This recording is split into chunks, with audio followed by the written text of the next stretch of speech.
Good day to all. வாங்க மேக்ஸை புரிஞ்சு படிப்போம்.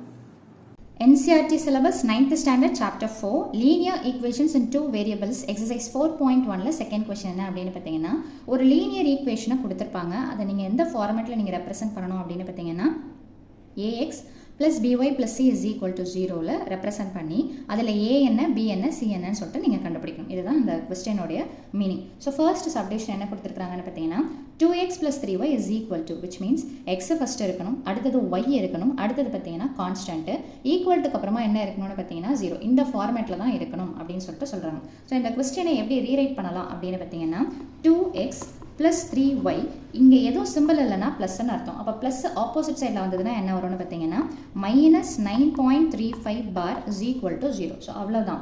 எக்ஸ் பக்கத்தில் வர்றது எதோடைய வேல்யூன்னு பார்த்தீங்கன்னா ஏ உடைய வேல்யூ, ஒய் பக்கத்தில் வர்றது என்னென்னு பார்த்தீங்கன்னா பி உடைய வேல்யூ, தனியாக இருக்கிறது அதாவது கான்ஸ்டன்ட்னு சொல்லுவோம் வித்தவுட் எனி வேரியபிள்ஸ், அது சி உடைய வேல்யூ. ஸோ என்ன சிம்பிள் இருக்குதோ அந்த சிம்பிள் அப்படியே ரெப்ரசென்ட் பண்ணி எழுதினீங்கன்னா சம்முடைய ஆன்சர் ஓவர். ஓகேங்களா? ஸோ இதுதான் ஏ பி சி உடைய வேல்யூ. இதிலே செகண்ட் சப்டிவிஷன் பார்த்தீங்கன்னா x minus y by 5 minus 10 is equal to 0. So equal to 0ன்னு இருக்குது. ஃபஸ்ட்டு எக்ஸ் தான் வரணும், அடுத்தது ஒய் தான் வரணும், அடுத்தது பார்த்தீங்கன்னா இது எதுவுமே இல்லாத வேரியபிளே இல்லாத ஒரு டேர்ம் வரணும். ஸோ அப்போ எக்ஸுக்கு பக்கத்தில் வரது எதோடைய வேல்யூன்னு பார்த்தீங்கன்னா ஏவுடைய வேல்யூ, தட் இஸ் 1. ஒய்க்கு பக்கத்தில் வரது எதோடைய வேல்யூன்னு பார்த்தீங்கன்னா பியுடைய வேல்யூ. ஒய்யை விட்டுட்டு பக்கத்தில் என்ன இருக்குது மைனஸ், இங்கே மேலே எதுவும் இல்லைனா 1ன்னு சொல்லிட்டு அர்த்தம், பை 5.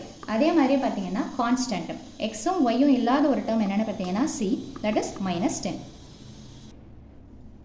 ஸோ ஃபோர்த் சப்டிவிஷன் என்ன அப்படின்னு பார்த்தீங்கன்னா x is equal to 3y. So இதை எப்படி ரீரைட் பண்ணலாம் அப்படின்னு பார்த்தீங்கன்னா எக்ஸ் இந்த ப்ளஸ் 3y இந்த பக்கம் வந்துருச்சுன்னா என்ன வரும்னு பார்த்தீங்கன்னா -3y is equal to 0. So எக்ஸுக்கு பக்கத்தில் வர்றது ஏ. ஸோ பக்கத்தில் எதுவுமே இல்லைன்னா என்ன அர்த்தம்னு பார்த்தீங்கன்னா 1, அதாவது கோஎஃபிஷியன்ட் அப்படின்னு சொல்லிட்டு சொல்லலாம். இந்த வேரியபிளுக்கு பக்கத்தில் வர்றதை நம்ம கோஎஃபிஷியன்ட் அப்படின்னு சொல்லுவோம். ஸோ எக்ஸ் பக்கத்தில் வர்றது ஏ உடைய வேல்யூ 1, அதே மாதிரி ஒய் பக்கத்தில் வர்றது பி உடைய வேல்யூ, தட் இஸ் -3. ஆனால் இங்கே கான்ஸ்டன்ட் அதாவது எக்ஸுமே ஒய்யுமே இல்லாத ஒரு டேர்ம் இருக்குதா அப்படின்னு பார்த்தீங்கன்னா இல்லை, விச் மீன்ஸ் சி உடைய வேல்யூ என்ன அர்த்தம்னு பார்த்தீங்கன்னா 0ன்னு சொல்லிட்டு அர்த்தம். இதுலேயே சிக்ஸ்த் சப்டிவிஷன் என்ன கொடுத்துருக்காங்க அப்படின்னு பார்த்தீங்கன்னா 3x plus 2 is equal to 0. So இது ஆல்ரெடி is equal to 0ன்னு இருக்கிறதுனால எதையும் ரீரைட் பண்ணுன்ற அவசியம் கிடையாது. இன்கேஸ் ஈக்குவல் டு 0 இல்லைன்னா மட்டும்தான் நம்ம கொடுத்துருக்கக்கூடிய ஈக்குவேஷனை ரீரைட் பண்ணி எடுத்து எழுதணும். ஸோ இப்போ எக்ஸ் பக்கத்தில் வரக்கூடிய 3ன்றது தான் ஏ உடைய வேல்யூ. இங்கே பார்த்தீங்கன்னா ஒய்ன்ற டேர்மே இல்லை அப்படின்னா ஒய்யுடைய வேல்யூ 0. சாரி, ஒய்க்கு பக்கத்தில் வர்றது தான் என்னென்னு பார்த்தீங்கன்னா பி உடைய வேல்யூ. இங்கே ஒய்ன்ற டேர்ம் இல்லாததுனால பி உடைய வேல்யூ 0, ஒய் 0 கிடையாது, b உடைய வேல்யூ 0ன்னு சொல்லிட்டு எடுத்து எழுதணும். அடுத்தது பார்த்தீங்கன்னா xy இல்லாத term, that is constant, c உடைய வேல்யூ என்ன இருக்குதுன்னு பார்த்தீங்கன்னா 2. ஸோ அவ்வளோதான் இந்த சம்மோட சொல்யூஷன். இதில் இருக்கக்கூடிய மீதி சப்டிவிஷன்ஸை இதே கான்செப்டில் போட்டு பாருங்கள், கண்டிப்பாக புரியும். ஸோ வீடியோ பயனுள்ளதாக இருந்ததுன்னா கண்டிப்பாக வீடியோவை லைக் பண்ணுங்கள், ஷேர் பண்ணுங்கள், சப்ஸ்கிரைப் பண்ணுங்கள். தேங்க்யூ.